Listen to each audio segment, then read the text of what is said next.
सक्षम police times, news 112, सक्षम जनतेचा आवाज.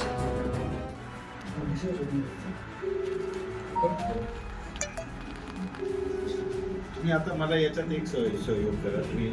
इगतपुरी नगरपालिकेचे नवनिर्वाचित नगरसेवक, शिवसेना गटनेते उमेश कस्तुरे तसंच राज जावरे, भूषण जाधव, रोहिदास डावकर, युवराज बोंडवे या नगरसेवकांनी ग्रामीण रुग्णालय इगतपुरी इथं भेट देऊन रुग्णालयाची पाहणी करून रुग्णालयात मिळणाऱ्या आरोग्याच्या सोयी सुविधेविषयी माहिती घेऊन आरोग्य अधिकाऱ्यांची चर्चा करून रुग्णांना नेहमी भेडसावणाऱ्या 108 या ॲम्ब्युलन्सविषयी मार्ग काढण्याचं ठणकावून सांगितलं. अगदी वेळेवर 108 ॲम्ब्युलन्स उपलब्ध होत नाही.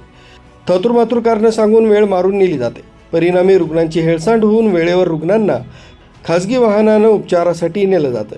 वरिष्ठ अधिकाऱ्यांनी आपण लवकरच यातून मार्ग काढू असं यावेळी सांगितलंय.